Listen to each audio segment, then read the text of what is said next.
Merah wajar. PTR oke, nanti kita bahas.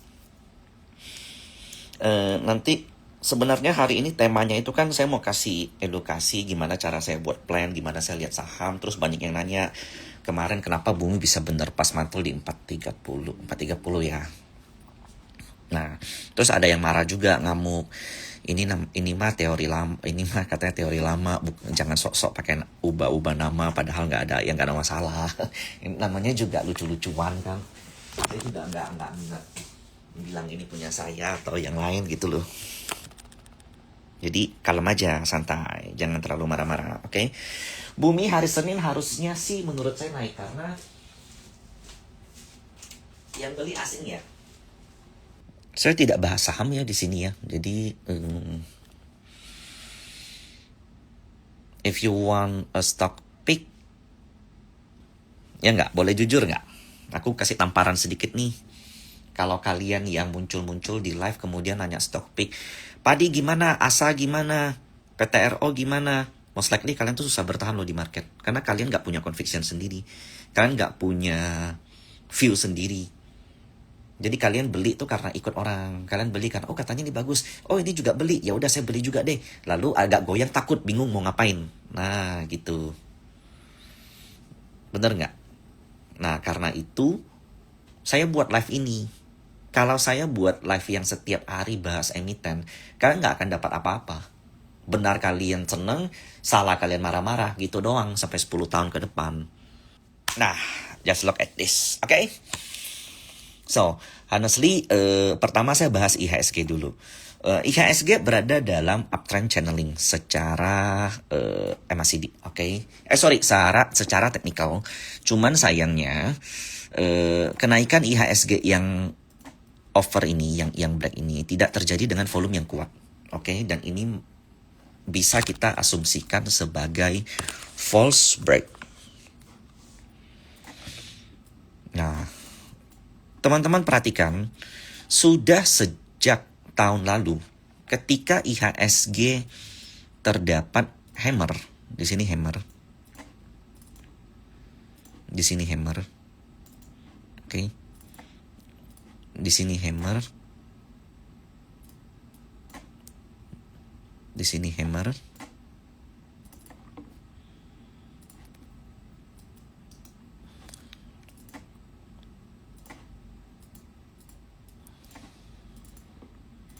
Di sini hammer.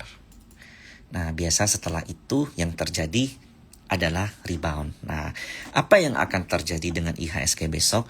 Honestly, kalau saya perhatiin ya, kemarin net foreign sell di IHSG itu nggak gede sebenarnya.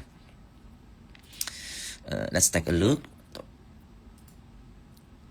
Kemarin nggak bisa lihat di sini ya. Net foreign sale itu kalau nggak salah sekisaran 100-an miliar dan itu quite small kalau dibandingkan dengan koreksi IHSG yang hampir 2% ya. Dan ini IHSG juga udah nutup gap, closingnya hammer. Maka di view saya nanti Senin IHSG itu hijau.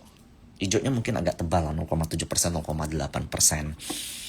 Nah ini IHSG kan yang pertama nih yang sempat minus 1% ya, gap down itu cukup dalam ya koreksi, lalu makin lama makin kurang. Lalu alasan kenapa IHSG koreksi adalah karena pada 30 Januari nanti MSCI akan mengumumkan, ingat ya kalimat yang saya gunakan, kata yang saya gunakan adalah mengumumkan, bukan memutuskan.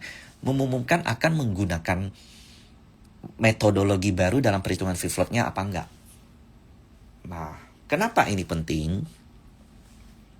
For your information, saat ini di IHSG itu ada 160 triliun dana fund yang mengikuti MSCI. Itu data resmi. Kalau dibanding dikalkulasi dengan ETF dan PI luar yang tidak resmi, saya proyeksikan itu kurang lebih ada 200 triliun rupiah. Ketika IHSG terkoreksi dalam sekali di tahun 2025 sampai April, atau kita ambil 2024 deh, kalian tahu nggak outflow IHSG berapa? Itu kisaran 40 sampai 50 triliun. Nah, sementara jika MSCI nanti pada 30 Januari mengumumkan akan menggunakan free float baru, ada potensi outflow option 1 dan option 2. Option 1 itu ada hanya corporate, option 2 corporate dan others. Apa itu bedanya? Option 1 itu corporate, itu artinya yang benar-benar hanya yang pakai nama PT, itu tidak dimasukkan sebagai free float, dan itu problem. Kalau di option 1 itu kurang lebih harusnya 10 triliun atau 12 triliun, 10 sampai 12 triliun outflow. Kalau option 2 corporate and others, dia nggak mau pusing gitu ya, itu sampai 30 triliun. Dan itu bakal diimplementasikan, jadi pengumuman Januari diimplementasikannya sampai Mei. Kenapa Mei? Karena memang setiap tahun agenda MSCI di bulan Mei itu adalah rebalancing besar. Nah, honestly, yang terjadi nanti di view saya tidak se-ekstrim itu. Jadi, view saya adalah di Februari IHSG membaik. Mungkin di Januari ini karena menjelang 30 Januari ya, 6 hari lagi nih. Besok 25, 26, 27, 28, 29, 30. 5 hari lagi tuh. Jadi udah ada yang keluar duluan. Takut kalau seandainya nanti diberlakukan 20 saham yang udah masuk ini nanti outflow. Nah, outflow-nya 10 triliun. Nah, salah satu yang paling paling gede outflow itu adalah BCA. Nah, itu alasan kenapa BCA kemarin koreksi seperti ini. 21 Januari sampai sekarang, outflow dari BCA itu sudah hampir 3 triliun lebih. Sementara kalau dari perhitungan float BCA, ya harganya yang kurang lebih sama 3 triliun. Yang serap siapa sih? Lokal, Pak. Yang serap itu Mandiri Sekuritas, KZCA Sekuritas, ini saya nggak tahu foreign atau lokal ya, itu mesti bedah lagi. XL Stockbit, sayangan kita. BKAK foreign kecil, SQ, BCA Sekuritasnya sendiri, karena kalau nggak salah dia masih dalam program buyback ya. Jadi honestly, outflow paling besar di MSCI nanti itu di BCA kalau diberlakukan. Dan itu udah nyerap, Pak. Udah kejadian duluan. Nah, itu alasan kenapa saya katakan nanti seandainya 30 Januari hari Jumat MSCI mengumumkan itu, nanti di Februari efeknya tuh udah nggak terlalu kuat. Nah, lalu kenapa saham Konglo yang bahkan even belum MSCI koreksi dalam? Itu karena PTRO, Bumi, Raja, Ratu, itu kan banyak dimiliki oleh perusahaan-perusahaan ya. Mereka takut kalau batas threshold-nya itu makin naik, free float-nya makin banyak yang tidak diakui. Jadi, foreign yang kemarin udah banyak beli IHSG ya. Kalian lihat contoh kayak Raja ya. Raja itu ini koreksinya pas nih. Di sini tuh AK sempat beli gede banget.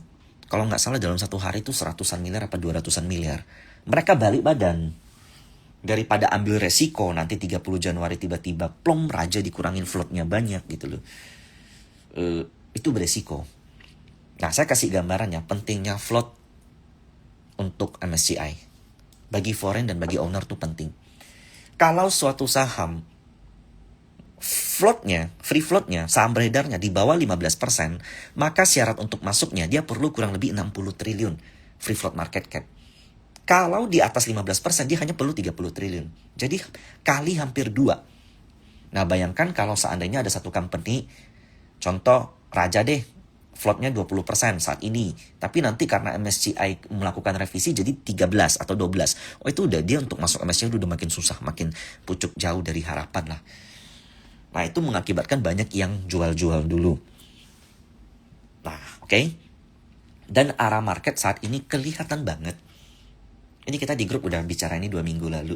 Waktu itu kita live sama Cicu Ai mungkin seminggu lalu, mungkin atau 10 hari lalu.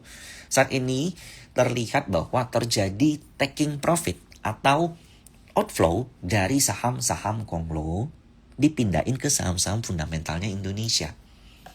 Honestly, foreign kalau kita bilang outflow enggak juga. Masih net kalau nggak salah dari awal sampai sekarang. Dan netnya itu di Telkom, Astra, UT kemarin ada problem sedikit makanya outflow ya. Tapi sebenarnya itu net buy dari awal tahun. Telkom, Excel, ISAT, kemudian ASI, kemudian hampir semua saham komoditas kita itu naik. Saat ini tuh terjadi peralihan dari S&P ke emerging market. Emerging market mereka masuk ke Malaysia, Thailand, Singapura, India, India sama Taiwan mahal. Mereka masuk ke China. Jepang, Korea itu tidak masuk dalam radar mereka. Indonesia juga termasuk salah satunya. Nah, tahun ini kenapa will be a commodity time? Itu karena dengan Trump melakukan invasi ke sana sini ya. Contoh, barusan harga oil naik. Itu kenapa? Karena Trump menyerang Irak sama Iran. Trump sekitar 2 tahun lalu menyerang Irak mati-matian, diberi sanksi, diberi embargo, akhirnya Irak melunak. Kenapa? Karena Irak itu yang paling pertama getol ingin membuat BRICS dan menjatuhkan dolar. Kemudian Irak itu salah satu yang menyuplai minyak ke China. Kemudian, nggak lama setelah itu, Trump memberikan tarif dagang yang besar sekali ke hampir semua negara. Vietnam dapat paling gede, 54 apa 58%. Kenapa bukan China? Kenapa Vietnam? Karena Vietnam itu menerima manufaktur paling gede dari China. Kemudian barangnya diekspor ke US. Kemudian yang terakhir penangkapan Presiden Venezuela. Presiden Venezuela. Sementara di Venezuela itu terdapat cadangan oil, minyak yang lebih besar dari Arab Saudi. Hanya infrastrukturnya yang jelek. Dan selama ini Venezuela itu mengirim minyak. Jadi China itu beli minyak sama Venezuela lewat bawah tangan, lewat harga yang lebih murah. Akhirnya apa? China mendapat energi yang murah di harga diskon. Dan Trump itu memangkas semua jalur-jalur yang dimiliki oleh China. Percaya saya atau enggak, nanti Trump bakal mulai nyenggol-nyenggol Taiwan tuh. Dia tahu tuh China paling sensitif sama Taiwan. Nanti dia bakal mulai bantu Taiwan atau memberikan statement bakal memisahkan Taiwan dari China. Kenapa? Karena Trump ini benar-benar nggak mau kalau China itu jadi negara yang melewati dia. Dan itu mengakibatkan emas naik. Itu mengakibatkan nikel naik, aluminium naik. Nah, aluminium itu kenapa ADMR 2400 ya kemarin 2300 gitu ya kurang lebih. Kenapa? Karena memang commodity price memang lagi dilihat. Bukan karena ekonominya bagus tapi ini karena supply shortage. Oke. Nah, sekarang let's take a look di saham-saham bagaimana menggunakan MOCD. Oke. Nah, itu tadi sekilas untuk arah market.